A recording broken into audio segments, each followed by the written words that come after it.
Hello. I hope we're live. I hope things are good. I am checking on um, sound and everything. Oops. Hi. Hi, everyone. We're starting just a little bit late today, and I apologize. But we will get settled and started. I had a last meeting that sort of just happened. Um, Here we go. So, yes, hi, welcome. I'm so sorry we missed last week's live stream. Um, I guess that's the risk of working with a resource expert who's such a popular clinician and someone who doesn't know how to say no to research projects, which is an ongoing point of tension with me and my mom. So, yeah, she couldn't make it. Hi, Jenna. It's good to see you. How is Utah tonight? Um, Here it's been odd. It's been an odd sort of mix of summer and then raining and whatever. Um, I am indoors, Liz. Yes. The reason being, oh, yes, the kitty. Can you see her? This is Azzy. This is Aziraphale. Say hi, Azzy. So Azzy has just finally become comfortable. She used to keep me up all night, sort of wailing and yowling and stuff, but she's way cool now. Um, but yes, we are indoors today because it was such a busy morning, and there's a meeting that's still ongoing actually, and I wasn't sure if we would be done in time. So we agreed. Say hi, Azzy. People want to say hi. Hello. No, not liking that. Okay, there, that's better. Honey, you're getting hellos from everybody. So, okay, we're just going to wait a little longer before we start. Again, I am sorry we missed last week. My mom did have several things happening, and in addition to that, we had technical issues. So, yeah, it's been an exciting time. Um, Hi. Oh, cool. I see Ichesa. Iseza. How do I pronounce your name? I'd love to hear where everyone's calling from too. I know Jana's in Utah. Um, and yes, Good Omens. Good Omens! Liz recognized exactly Aziraphale from Good Omens. We love that show to death. Um, cool. So yeah, definitely let us know where you're watching from. We'll get started. Today is actually going to be, I think, really interesting because we're going to be tackling stuff that causes a lot of confusion. Hi, Angelica. Good to see you. Yes, indeed. So Azzy is here enjoying her. Parang you're cuter like this. I think there, right? So then people can enjoy you more. Yes. So yes, she's finally calmed down. We have a happy kitty. Uh, oh yay. Okay, we have someone from the Philippines. I'm guessing someone's watching here from Pasig or Bulacan. Um, cool. All right, I'm gonna get started. Whew, I may need to go and again get my mom if need be because I know she is slammed as well. There's a lot going on at VMV, folks. A lot of really, really cool um, research that we're starting, which is pretty awesome. So I will just send a message to make sure 10 minutes. Okay, yes, to make sure she's here to join us because I know she's on a call. Actually, we'll also, I think, be moving our. Yes, in Bulacan. Perfect. And Azzy is getting a great massage. Absolutely. We might be moving our live streams to Thursday morning, which would be Wednesday night in the States, because of some of these research studies and meetings that are happening soon. So I will get from Albay. Fantastic. Okay. Hi, JQ. All right, so getting started. Welcome again to our skin sites. This time, still on allergen, not an allergen. And we'll be tackling some alcohols and some cleansers. And I think it's really interesting, especially because there are many times we hear alcohols are bad or certain surfactants are bad. So it'll be nice to kind of dive into that. And then this is our last 2 days of Allergen Not an Allergen. So check out our social media on Facebook and Instagram because we pick winners every single day. Um, You just basically have to guess, or you might already know, if whatever we're posting is a top contact allergen or not. And then we randomize the winners for that day. And 4 quick reminders. When we talk about allergens here, we're going to be talking about contact allergens.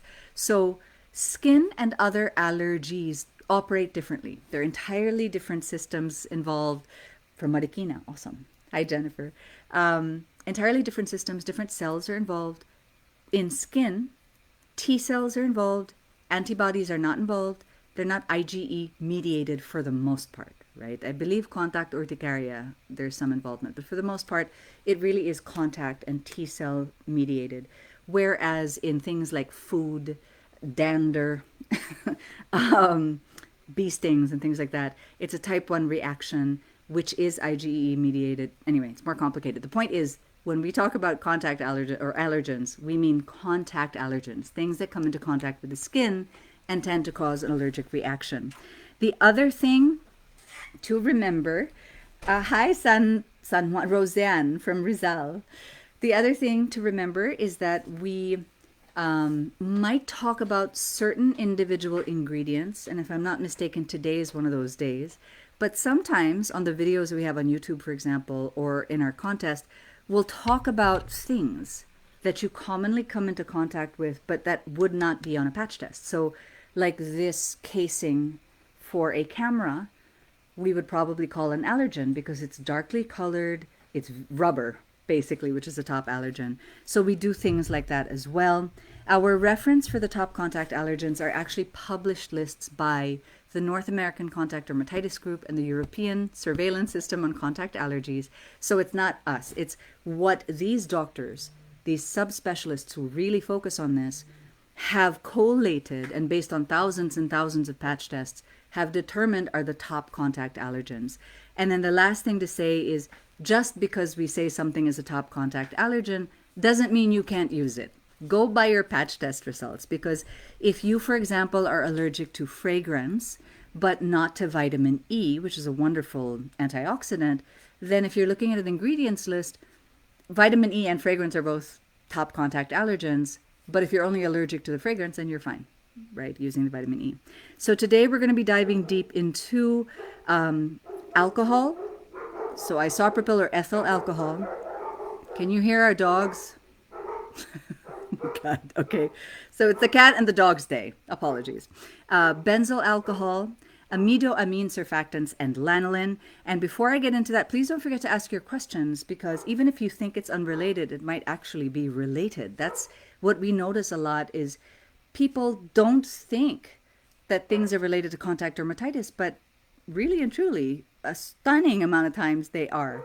So just quick reminders. You can shop all of our products at vmvhypoallergenics.com or vmvhypoallergenics.ph. The majority of our products contain our clinically published organic virgin coconut oil and monolaurin. And in the USA now we're offering Afterpay and Route for protection for your purchases. Afterpay you can shop now and pay later, which is kind of cool. And also our, my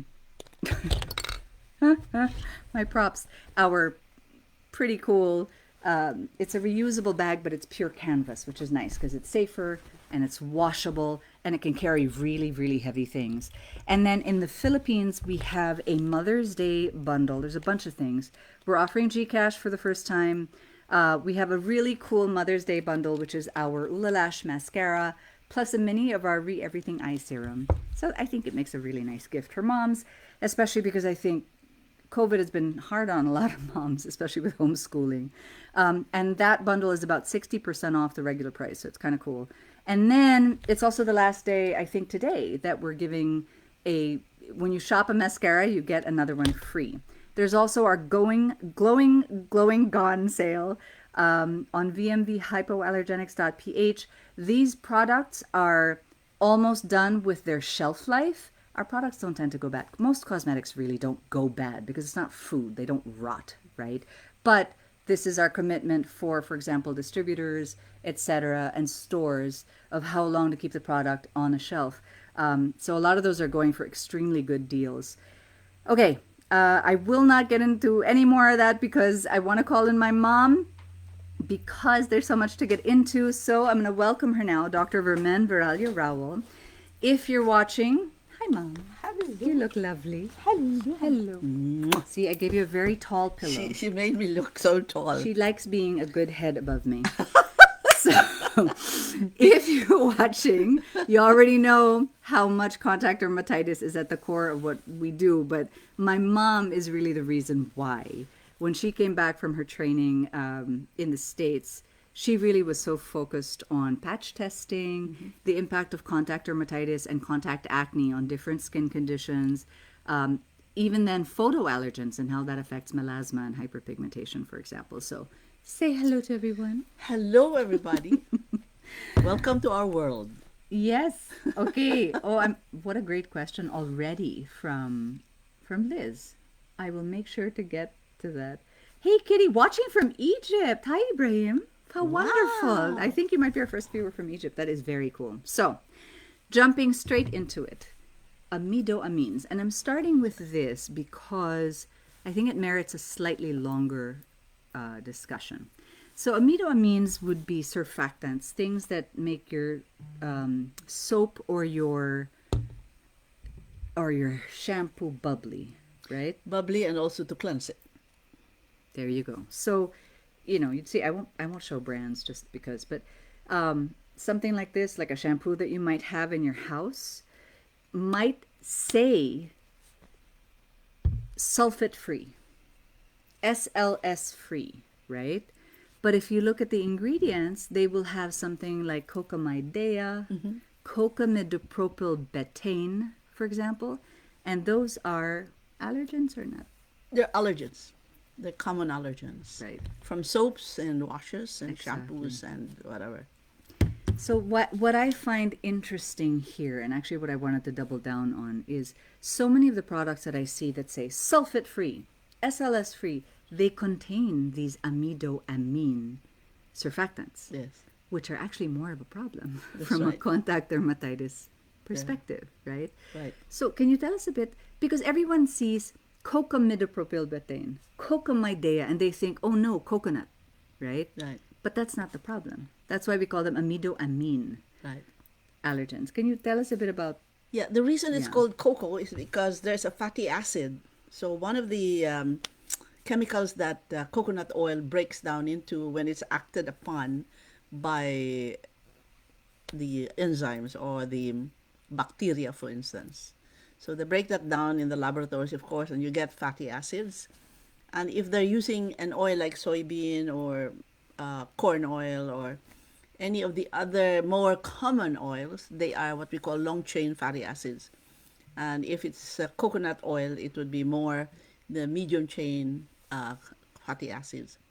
So this fatty acid molecule reacts with the amines, which becomes amidoamine. And this is the one that is really the allergen. Right. So Right. Not the amidoamines are chemicals that are added to, right? Made to react with the fatty acids to Right. produce an amidoamine. So the fatty acids themselves are actually rarely the problem. No. Because these amidoamines can come from coconut oil or other oils, right?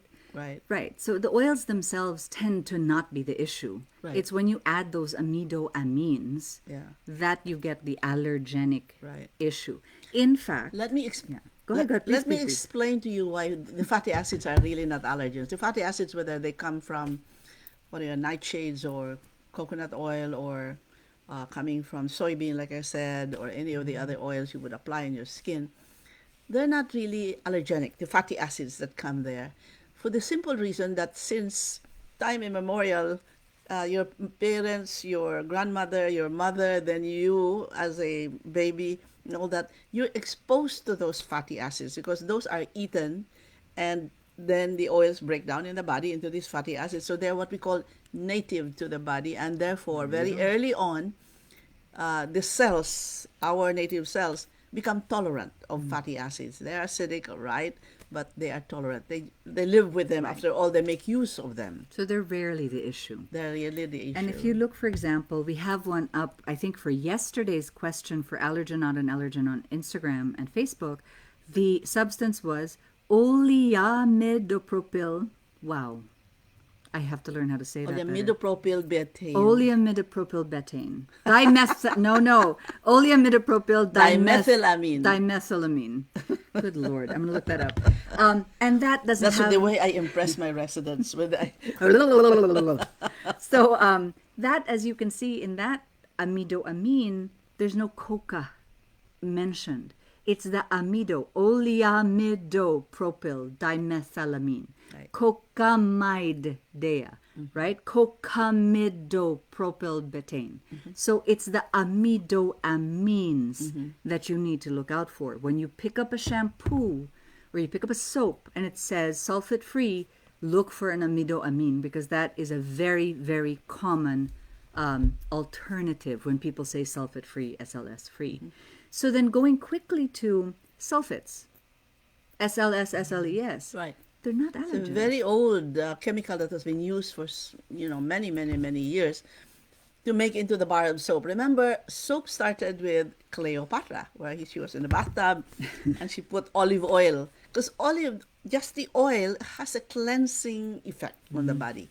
So that is why they use it for both cleansing as well as moisturization from way back, ancient times.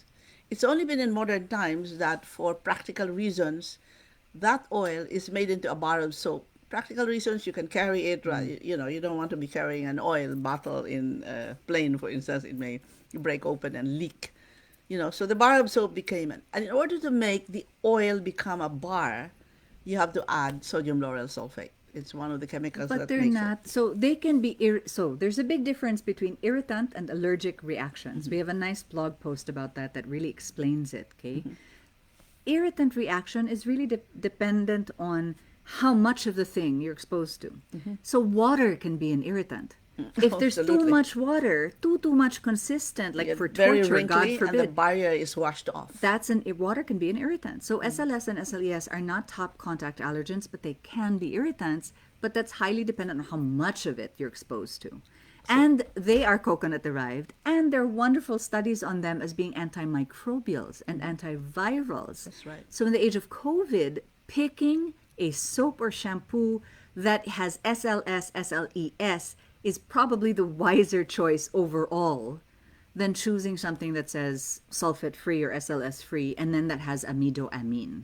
Having said that, though, when you use the soap and you wash with water and you do it every 30 minutes, you're actually really removing the water. There are two kinds, you see, of chemicals that help the barrier.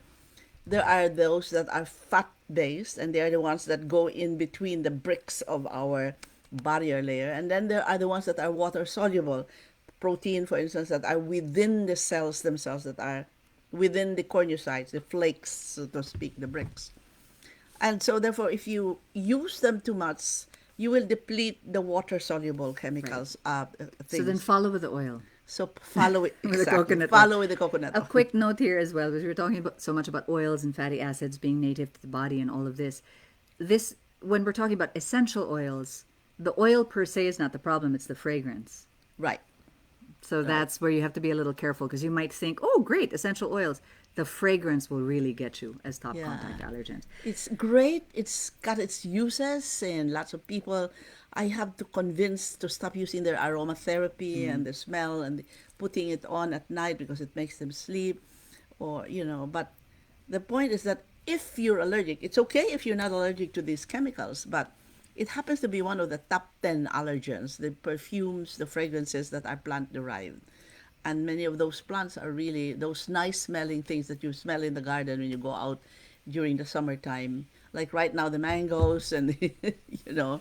Okay, so moving on quickly because we have 4 things to get through and we have wonderful questions that are already pending I want to get through. So again, Okay.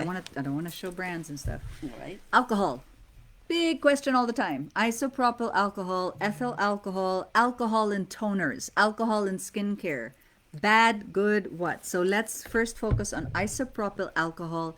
Allergen or not an allergen? Not at all an allergen, but it's an irritant and Ain't can that dry your crazy? skin if you've Right. been using it for so long. Then But touching again, your- anything can be an irritant. Water can be an irritant. My hair touching my skin can be an irritant, right?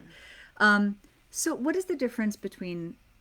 So first, This is a big one, folks. This is the thing. This is what you impress your friends with at a dinner party. Ready? Ready? Not all alcohols are drying, even. That's right. What is an alcohol? And alcohol is just a chemistry of, the OH thing that is added onto a carbon chain, and that makes an alcohol. So it is Quite a simply. chemical signature. It's right. It is uh, the chemical makeup of an ingredient that determines if it is categorized as an alcohol or not. Right. It's a molecular distinction, Right. basically, is what it is. Right. Therefore, there are many alcohols that actually aren't drying. Many alcohols are oils, That's right. which is fascinating. Some are right? waxes. Exactly. Beeswax. So if we're which is an allergen, but isopropyl alcohol is not. It's drying. It can be an irritant, but it's not a top contact allergen. That is so true. So when you are getting reactions from isopropyl alcohol or ethyl alcohol, would fall here as well, no? Ethyl alcohol. Ethyl or isopropyl alcohol The most common alcohols usually used. for disinfecting, Yes. right? So let's say you're using a lot of alcohol-based hand sanitizers and you're noticing dryness and cracking and stuff. That's probably an irritant reaction, unless you're using a hand sanitizer that has fragrance or preservatives or dyes. Those are top contact allergens. Correct. But the isopropyl alcohol, the ethyl alcohol, those are not top contact allergens. Just a warning, a lot of alcohols out there are fragrance. Exactly. A very common alcohol here, if you look at the formulation in the back, it will say it has fragrance. Reason for that is the alcohol does have a smell that can be considered strong, so they add fragrance to it. But that's the allergen part. The alcohol itself is drying on the skin as well. Right. So, But it's not an allergen. no. So what's interesting, and I'll just say this rapid fire quick, and then we'll get into them one by one. So that's not to say that alcohol is not an allergen. Some are, some are not. The isopropyl and ethyl alcohol that most of us use to disinfect are actually not top contact allergens. They're drying and irritating, and if mixed Yes. with fragrance and other things, then you have Even more problems so. with the other stuff. But benzyl alcohol is an different thing. allergen. Right. And benzyl And alcohol. So is benzyl salicylate, by the way. And benzyl alcohol is interesting because so benzyl alcohol is related to fragrance. So if you patch tested positive to fragrance and you're looking at the back of a product, right? You're like, hey, I can use this cream because it says unscented. It says fragrance free. And you look at it, and true enough, it doesn't say perfume, it doesn't say fragrance, it says benzyl alcohol. So you might think, no problem, right? But benzyl alcohol is in fact a top contact allergen because it is related to fragrance. Okay, so It smells nice. It's Right. an alcohol that smells nice, unlike the isopropyl and ethyl. So let me get to that because I think that's a really interesting thing. Smell. This is what happens to many people when they smell a VMV product. I don't actually have one on me, but so let's say they do this. Right? They'll go, huh, that smells like a lab, or that smells like alcohol. And not even just whatever. I'll mention all these other products, right? There's so many great products on the planet, dermatological or otherwise. If you smell it and it smells like a lab, my argument is it's probably safer for you than smelling something and it smells pleasant. Or it doesn't smell like anything. Right. Because in those cases, there's probably a masking fragrance, Right. right? If you do like this, and it's a toner from your doctor, right? And you smell alcohol, so many people have a negative reaction to it. But the fact of the matter is, as long as it's isopropyl or ethyl alcohol, it's not an allergen. You don't want too much of it, especially if your skin's dry already. But the point is, isopropyl is not an allergen, neither is ethyl. And especially because nowadays you use it too often. Right. Everybody's applying it. Right. And benzyl is an allergen. Yes. Okay. And so I'll run through this. So look it up. Just again another, going back to it. Please read labels of any product that you like to use because it will be there. And if it doesn't yeah. have any label, don't buy it. Always look There you for go. products with labeling. And don't get turned off by the smell. I mean, okay, look, if you smell something that smells rancid, probably there's been a microbial contamination. Right. If you smell something, it smells perfumey, and you're allergic to perfume, you should probably walk away, Yeah. right? If you smell something and it doesn't smell perfumey, but it doesn't quite smell like a lab, I would still walk away if you're allergic to fragrance. Because I'd argue There's a masking there's a scent. masking fragrance that's in Right. there. So actually, if you smell, yay! Hi, Tammy from Maryland. So we have people tonight from Utah, Maryland, Egypt, Makati, Wilfred, and then Bulacan, Marikina. What a great group. So again, just some top things. And to me, this is really cool stuff to know because these are huge myths on the internet everywhere. Alcohol is not always drying. Alcohol is just a molecular categorization based on the chemical structure of a thing. That's all it means. Which is why you have some alcohols that are moisturizing, some alcohols that are waxes, and some alcohols like the ones we think of for disinfection or in skincare toners, right? Of those, isopropyl alcohol, ethyl alcohol are actually not top contact allergens. They can be drying and irritating, but so can water. More often, that's what they do. Right.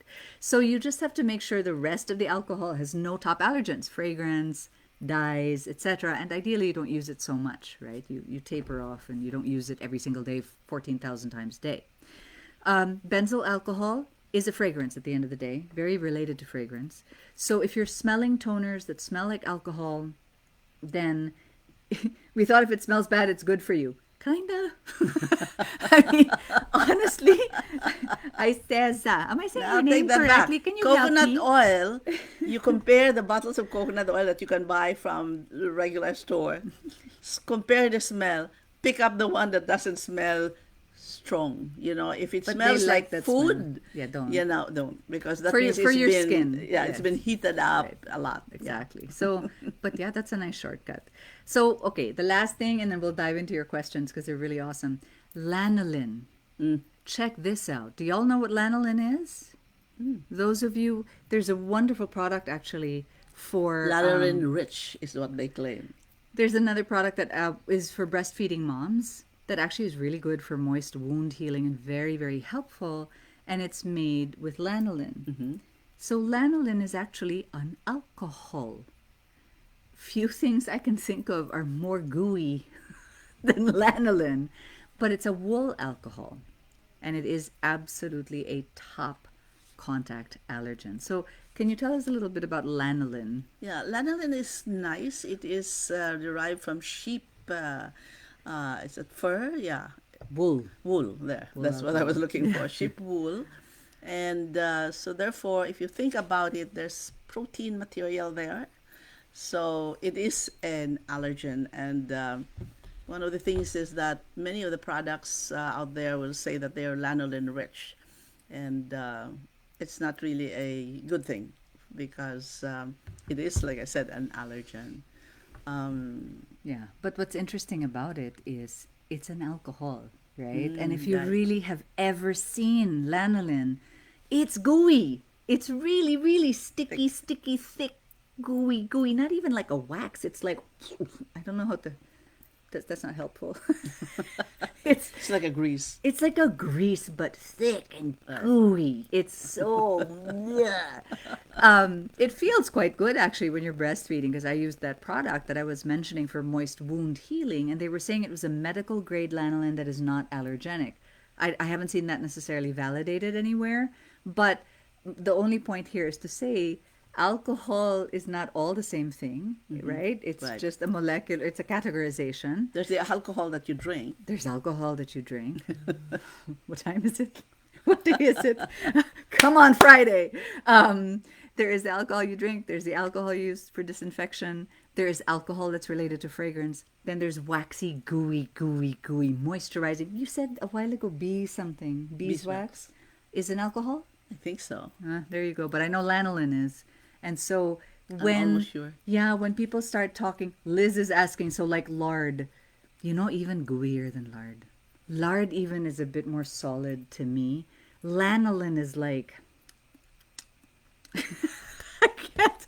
Just use it. It's like really thick honey. which is the reason why It's they like like to honey. put it on the Yeah. nipples For for breastfeeding, right? breastfeeding. For wounds there. Yes, baby products have lanolins, exactly. And because they're so moisturizing and lovely feeling and all that, but they are top allergens, which Right. again doesn't mean you can't use them. But if you've patch tested positive for related or That you for that, cannot you use. really Yeah. can't, right? So going quickly to questions because we have really beautiful, smart ones as usual because our viewers are freaking awesome. I know they're so smart. It's really awesome.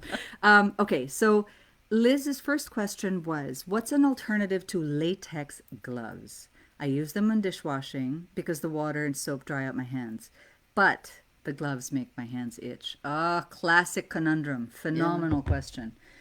So you've got rubber contact dermatitis. If it's rubber Yeah. gloves, Latex. and Well, yeah, latex is there's the sap it's a out of the synthetic. rubber tree, isn't it? It's a synthetic I from thought it was the sap. latex. Let's look that up. Okay. Okay. And the thing is that natural rubber is an allergen because of the chemicals that are naturally present in them. And then, so therefore, what people did was synthesize rubber-like materials that would stretch. See? It's the milky sap of the rubber tree. There you go. I stand corrected. There you go. This Yeah. is yeah, you can So check this out on right. our blog. So the synthetic rubbers are out there. That we use them to cover the, um, the handle of tennis rackets, to use for things that go around the helmets, the things that go around the ears if it's rubberized. So they are many of them are synthetic, and even the synthetic rubbers also more or less use the same oxidizing agents or reducing agents that are used in the processing of latex that comes from the rubber tree Right.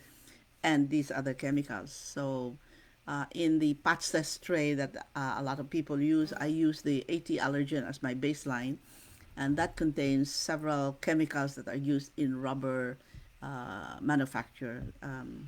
So So, I have actually the first if you're allergic to them, you'd be allergic to rubber. yeah, What I advise people, by the way, you might as well continue in yeah. that, is if you're really allergic to rubber and you prefer rubber gloves, you should wear a white cotton glove, cotton 100% That's first, and not then stretchy. that's right.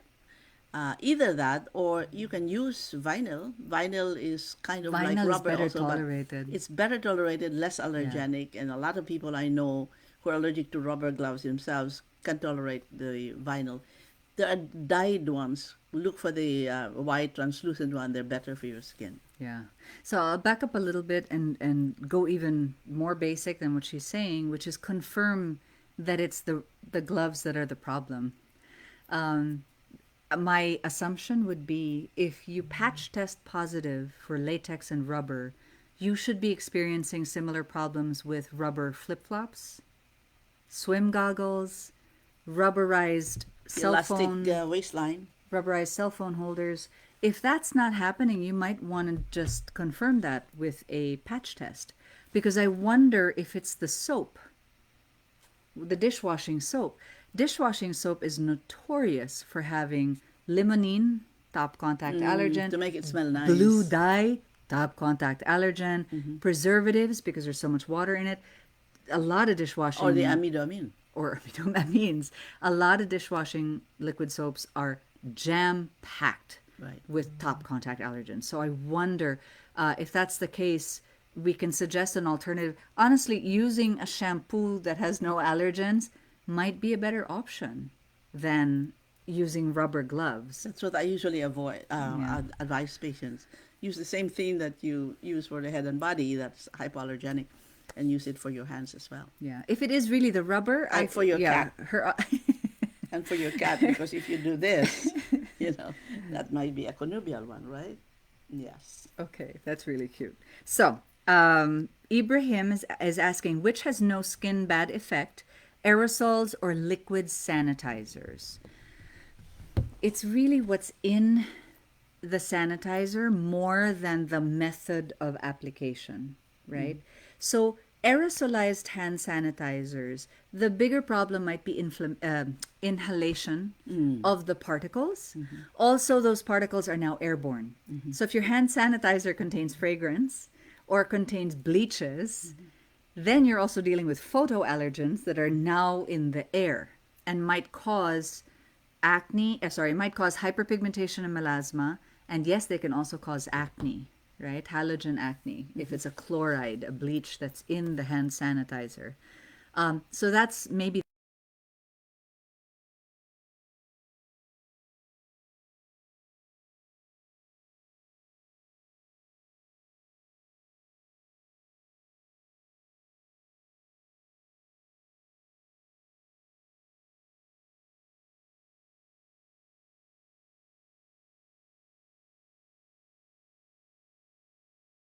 Allergens right. that get in the air and may could produce. I hear this all the time. Mm-hmm. Patients get sinusitis and they say are constantly sneezing and coughing and sore throat from the inhalation of these chemicals in sprays. This is the bad thing about sprays as a rule is because they Mm-hmm. become airborne and they get into the nasal mucosa as well as in the throat. Plus, because it becomes airborne, it's not just in the moment that you spray it, but by using this all the time in the houses, you have a heavier amount of these chemicals. And so I get to see people whose atopic dermatitis, allergy, recurs in the crooks, on the neck, on the side, behind the ears, where airborne things tend to settle easier. Folks, So someone told us that we seem to have gotten disconnected for some people. If that was you, would you please let us know and let us know if you need us to repeat something? Okay, so Ibrahim, I hope that wasn't you. I hope you got all of that because that was your question. But I for did anyone talk about else, Cleopatra, didn't I? He's in Egypt. you're in Hello Egypt, there. that's right. So, yes, if folks got cut off, please let us know if you would like us to repeat anything. We'd be happy to. Okay, so Iseza Inono. I really love your name, huh? I hope I'm not butchering it. Iseza is what I'm going to say. He Let says me that. know if that's wrong. I have pimples and decided to try a soap with sulfur. And after washing, I noticed tiny bumps in my lip area. Am I allergic to sulfur? Great question because it's important to clarify. I doubt it very much Yeah. because if you're really allergic to sulfur, it wouldn't just be on the lips that you're going to be developing it. You'd probably be getting it in the other parts of the Unless face. you just washed your lips, Right. right? Right. Contact dermatitis is, at least in the beginning, before it becomes systematized, something very severe, usually is really on the points of contact or Right. most contact I'll with the give you an skin. example. Yesterday I saw a patient whose dermatitis was just on the upper lip here, near the bow, in the cleft between, all right, and the rest of the lips was very dry. But this was the worst part on the thing. So I told her to show me a picture of her, or rather, to, picture, because I like looking at pictures in addition to looking at the person on tele. And I said, do you see how your upper lip juts out? So that is the area of greatest contact with the mask that you're using. And in addition to the mask, you're getting a tissue paper. What do you know, clean? Can I mention the name of the Kleenex? I failed na nga kanina. I mentioned the brand. Okay, I'm tissue sorry. paper. She folds. They may be white, but many of them are also preserved as well, you know. So the direct contact of that, I told her, to the highest point of your mask is probably causing that allergic reaction. So I told her to get maybe an old white silk. Silk is very tightly woven. It's very nice. And, well, you know, if it's old, there's really no preservative in it already anymore. And to Use it fold as a it and put it barrier. instead as your barrier instead of using tissue. That's actually a great tip for everybody. If you have a lot of contact dermatitis, you've patch tested positive to a lot of things, stock up on pure white or completely uncolored, unbleached, Right. unstretchy cotton cloth because you can use it as a barrier for Mm-hmm. many things, right? That's Under right. your mask, just make sure you can And the breathe. diaper air, I mean, you know, and there's Yeah. Other places. other places. Okay. Sorry, another note there. When you get a reaction, like pimples, they don't tend to happen overnight. So it's actually really quite unlikely it's the last thing you used. So even for allergies, right? So it takes a while for you to develop an allergy because you have to develop a sensitization to it, right? After that, anytime you touch it, you'll get a reaction. Mm-hmm. But it'll probably be over the areas of contact. Something like bumps, especially if they're pimples or whiteheads, that takes time to develop because the comedone has to get clogged. So the clog has to build. Except unless you change the microbiota because of all these chemicals in the air, and you have fungus that are kind of wild in your skin, so you can get a folliculitis, an acne-like spot, which is really a fungal folliculitis. That's why I may have talked about malassezia, which is Yes. Pityrosporum. It's a common organism in our skin, and our skin uses it to make the fatty acids that give us the acid mantle of our skin. This is really acidic. And so therefore, it may be just a fungal infection or even a bacterial infection because of this weird way that we're dealing with organisms in the air because of all of this cleansing and all that we use strong antiseptics with. Yeah, I actually misspoke earlier. It says I was saying that, we a lot of people think if it smells bad or smells alcohol-y or smells like a lab, it's bad for you. Often it's the opposite that's true. If it smells good or doesn't smell like anything, chances are that's more of That's the true. contact allergen. That's right. Okay, Juanita is asking, what is the purpose of phenoxyethanol? Great It's a question. preservative.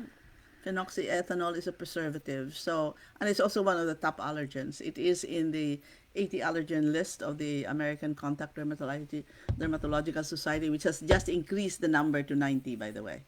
So it's growing, the number of allergens that we have to be much more careful about that are present in products that, for consumers. Yeah, so here's And the many of them are, by the way, perfumes. Linalool, linoleumin, things like that. phenoxyethanol is a preservative. Yes, Okay. So it's not yet a top contact it allergen. It is. is already.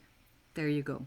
So cosmetics don't But tend. patch test, like Laura Yeah. always says, patch test because you may not be allergic to it. But if you Exactly. are, then you must You might avoid. be allergic to formaldehyde releasers or to parabens, but not phenoxyethanol. So That's then you're right. fine. Um, Interestingly enough, too, just something to remember, and I kind of touched on this earlier.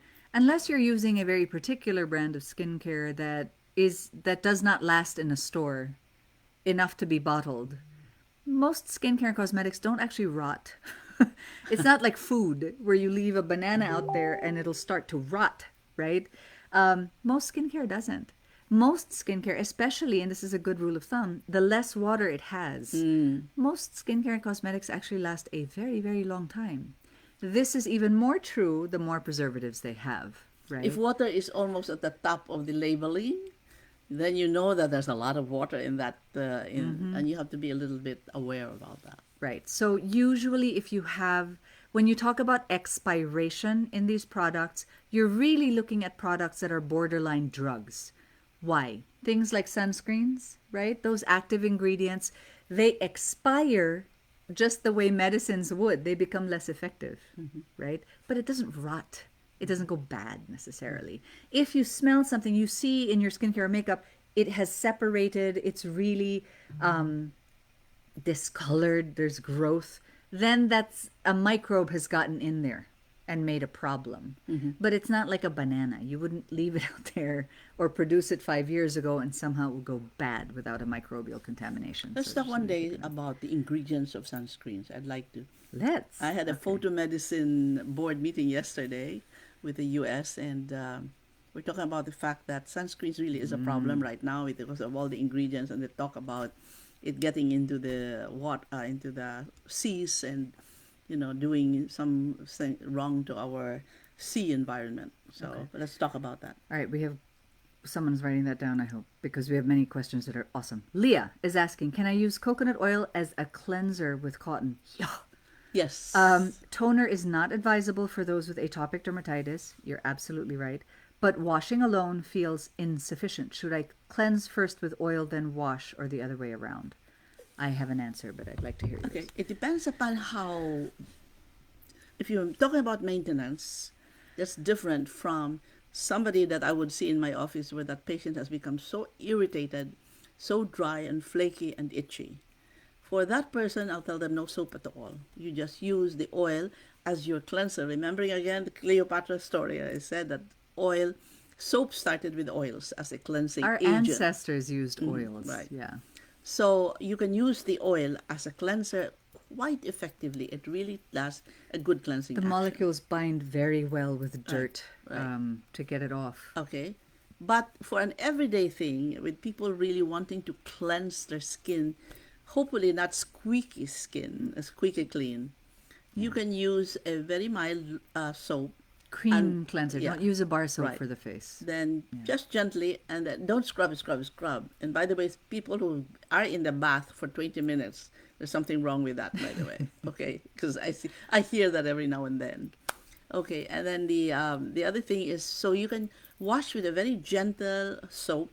Then on top of that, you can use the coconut oil not as a moisturizer. You can continue to use it to cleanse your face, and if you wish, that becomes in part your moisturizer and barrier repair product. You massage it gently but well into the skin like that. You know, lots of people put too much of products on their skin. Like this, you don't really need to do it. You know, I just place coconut oil in my skin. I don't glisten, do I? It's You're glowing. So my answer is similar, but a slight difference. Um, One of the pluses of using an oil before cleansing, like a makeup removing oil, for example, is you don't over cleanse the skin. There's a funny trend now that's double cleansing, which we're not fans of. Um, if you were to use an oil before cleansing, then you actually need to use less of the cleanser because the oil has gotten most of it already, right? So that's another way to look at it is use the oil first to remove more of the surface dirt and then use less of the cleanser. Don't use a scrub if the atopic derm is flaring, and never ever use a bar soap for the face. Okay, sorry, I got distracted by another question. Okay, from Vicky, what can you recommend to work much faster to whiten any stubborn dark areas, especially in the waistline and inner thigh? We've been seeing more and more of this. you're probably having a if it's just dark and never really got itchy or irritated, it's what we call pigmented contact dermatitis. It's a very unusual form of contact dermatitis because most contact dermatitis become irritated. They're red, itchy, you scratch it, it gets thicker and all that. That's usually contact dermatitis, and sometimes it becomes bubbly as well, right? In this condition called pigmented contact dermatitis, which seems to be a little bit more common among people with brown skin, including the Japanese who did a lot of studies on it, but also in people with brown skin who are in darker tints. What happens is that with contact dermatitis to skin to things that they're constantly in touch with, like the garter of the panty, the briefs underneath the scrotal skin area, the waistline, things like that, they'll get a dark a dark discoloration over time. It's really amazing for me to show it to people. When they'll say, just take a look at this, and then I say, well, that looks to me like rubber contact dermatitis. Do you mind if I look down under, and I show it to them, and I say, look how dark this is. Have you ever worried about it? No. I really thought it was part of aging that you get discolored and dark Yeah. there. Well, no, that's called pigmented contact dermatitis, and that can be a form of allergy. And so going back to did you say waistline? You may be allergic to rubber. There are places, Laura will tell you about them, where you can buy hypoallergenic underwear, by the way, Latex which do free, not use latex. unbleached, really Yeah, fantastic. right. Um, okay, And they're so pretty, by the way. They're not it could be un- from the laundry detergent too. unglamorous. It could be. So I But would if it's watch just it. in certain Yeah, that's areas, true. yeah. Okay, so prevention primarily is what you would say. Right. Get And the then the get the treatment patch you were test. asking for, what's the quickest way to get rid of it, is prevention. Identify what's causing it. That's already more than halfway of the battle. And Actually, then it does beyond go that, away. yeah, beyond that, I kind of really like retinoic acid in a coconut oil base. That's my favorite for bleaching because it's a vitamin A derived chemical. Stood the test of time for being doing a lot of things, including for aging skin. For making the collagen thicker, for lightening the skin, for It's anyway, it has lots of action, so But you could try prevention, you that. would be surprised. Super dramatic already. Dramatic Okay, effect. Leah's asking alternative to hand sanitizer. It stings when I have fissures on my hands. That totally makes sense. Believe it or not, virgin coconut oil with monolaurin, as effective as most hand sanitizers. We have a wonderful article. She did a major review on articles published since the 1970s on virgin coconut oil and monolaurin and SLS and SLES as antivirals, including antivirals against coronaviruses. Not, Similar to, yeah, not COVID-19, but but similar. coronaviruses. Same efficacy rate as 70% isopropyl alcohol. So if you really are at a point where it's just so dry and fissured already, consider using Coconut virgin oil coconut oil and the that monolaurin. has monolaurin in it. That's definitely an option. Great question about essential oils. Liz was asking, because we had mentioned for essential oils and fatty acids, isn't the fragrance inherent to the essential oil or are they added on? They're essential to the essential, as, Right. to most essential oils. Some are Not added. all of, some of them don't have any scent. Uh, But how do per you se define chemically, essential oils anyway? yeah. Essential oils are, if it's a pure oil, it's an essential oil, isn't it? So it's coconut oil and all of that. But I Right. guess they really mean more the oils that are extracted directly from leaves or plants or And things then like you that. run into problems with geranium, eugenol, Eugenol. eugenol, I saw sorry, eugenol. terpenoids and things like that. So you really have to kind of know the chemical structure of the thing, but Right. it's the fatty acids of the oils, that's not the issue. It's the fragrance, which is the terpenoids and the da, da, da, Yeah, da, I da. had a patient yesterday who came in who had a severe photoallergy of the face. I mean, really severe. It was bright red and irritable, etc., etc. So I put him in the hospital for 3 weeks in a very dark room, no lights, for the skin to just, simmer down. And by the end of that 3 week stay, I was able to identify already by patch testing towards the end of his stay, patch testing what he was allergic to. It turned out he was allergic to fragrance. Now, so therefore, with the fragrance and dyes, by the way. So with wearing white all the time, he looked very, very good. And with sunscreen, a block and all that, he was completely clear. Well, he came back yesterday and he said, chest and neck. He said, I already know what did it. It was some chemical that I was using that had menthol in it. So there's another aromatherapy-like smelling chemical. So he said, I've stopped it, but I'm still irritable. I said, yeah, so let's see what other products you're using. And it turned out he was back to using his aromatherapy oils. Let me tell you about this. He's not alone. Many patients I know, they get so used to the smell of the essential oil, those who really are into it, that they look for it to sleep with. They put a little bit on the nostril, for instance, or they place here and there and think it is nothing. It is, well, if you are allergic to it, You can't. you, All right, I want to get to Julia's question because we have 5 minutes left. okay, Juanita, rather, sorry. okay. Phenoxyethanol, Preservative. Iodopropanol, butyl carbamate are just a couple of my allergies, including nickel. Nickel is the top contact allergen, period, has been years running. I think that's in rubber. Right. And Right. then also allergic to coconut and tree nuts. Here's the interesting thing about that. I wonder if you've had both a patch test and a prick test, right? It could be that, or it could be that the patch test tray that the doctor was using is a purely a cosmetic tray, because it in the usual patch testings of True Test or the ACDS, they don't include tree nuts in their Yeah. patch testing, but it's a strong possibility you might really be allergic. You were positive to it, the tree nut. Yeah, tree nuts and coconut. That's interesting because there aren't really case studies or reports on of allergic reactions to coconut that is pure, virgin, organic. There are case studies and reports of allergic reactions to RBD coconut oil. RBD coconut oil is refined, bleached, deodorized. So you can imagine already there, deodorized, you're going to have some, yes, Juanita confirmed, yes, patch tested. For bleached, there's going to be stuff there. For deodorized, there's going to be stuff there. The refinement, there's probably going to be allergens there. So You might want to check if it was the RBD oil or not. It's a lot like green tea as well.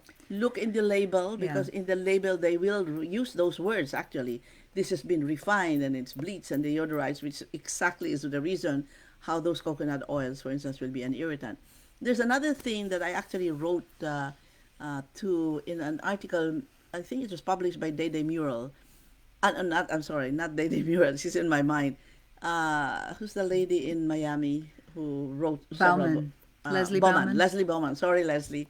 Leslie, actually, I wrote her the fact that another possible irritant allergen with coconut oil and many of the other oils is that if they're more expensive or they're more difficult to get, they may actually add other oils to it, That's true. which can be the irritant effect. So be sure when you get your coconut, if that's what Yeah. you want, the coconut oil, be sure that the label is there 100% or pure oil or whatever. It's a little complicated because, for example, green tea, which we discussed last live, so you can check that out, used to be lumped under botanicals. And what people have discovered more and more is not so much actually, because a lot of the botanicals are really related to fragrance, for example. Green tea, not so much. But also green tea, the raw material. There are some green teas that come in the raw material have been bleached because green tea in a product Yes. makes it brown. Right. It's not very attractive, Right. right? So if there's green tea in a product and it's pure white, the raw material of the green tea might have been bleached to remove the color, might contain Bleaching chemical. a bleaching chemical or a preservative.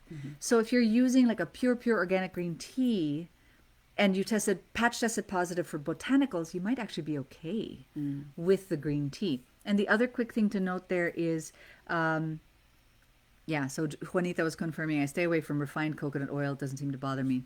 There you go.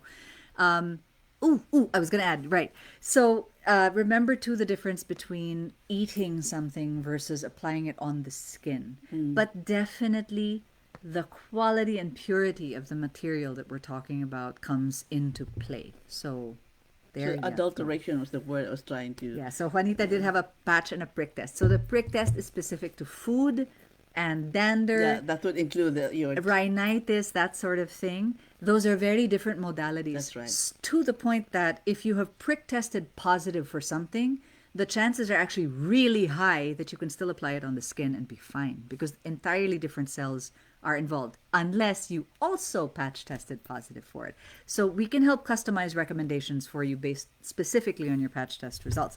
I will, on that note, because it's 10:59 here, God. say goodbye because she has patience and research. Mwah, thank you, and so much to do. I always enjoy this, by the way. This is a Seriously. good bonding time with a cat as well. And with you guys, your questions are incredible. So thank you Fantastic. so It much. makes me and- think of what I can do to help others as well. Thank you Gosh. so much. What time is it even in Egypt? I can't imagine. Okay, so very quickly, I will Bye-bye. go through this, Cheryl. I owe you an answer. Basically, Armada 30, 45, and 60 are for indoor and outdoor light. Either zinc oxide or titanium dioxide are phenomenal individually to protect against the full spectrum of light that really gets to us, including indoor lights, blue light from gadgets. But Armada 30 is the lighter, less opaque protection, if you will. So we tend to suggest that for people who really prefer a lighter cream and also for people who don't have very severe melasma yet because it only has the one full spectrum active ingredient. As you go to 45 and 60, you'll notice those ingredients increase to protect more, to be more opaque against a fuller spectrum. So for those who would like a teleconsultation with my mom, Juanita, anytime, and definitely contact us. We're happy to help and really go through possible cross reactants and stuff.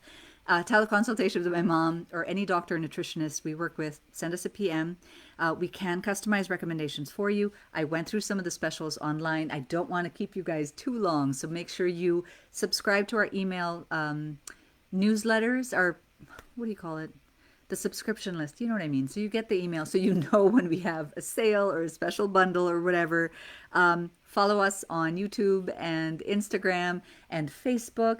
And let us know, actually, would you please, if you have suggestions for because we have to move the live stream from this day and time to another because my mother has a big project that's starting and it conflicts with this. So let us know if you have a preference. And if I'm not mistaken, next week we already start with our regular skin sites. So we'll be shelving the allergen, not an allergen. Remember, 2 more days to win. So let us know anything else that you would like us to really, dive deep into with her brain and stuff. Otherwise, I wish you all well. I wish you all vaccinations. I wish you all mental wellness and physical health and skin health and all this awesome good stuff. Thank you so much for joining us, and we will see you next week. Bye bye. Thank you, Liz. Thanks, Tammy. Video explaining the difference between VMV coconut products. What a great freaking idea, Tammy. I will do that. I'll do that. I did a video on coconut oil.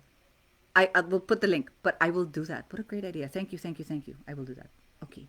And info, vmvhypoallergenics.com. Just we'll put the link here for the customized recommendations for you. Bye, everyone. Thank you. Oh, and find me on Instagram at Laura at VMV. I'm happy to answer stuff there anytime. Bye bye.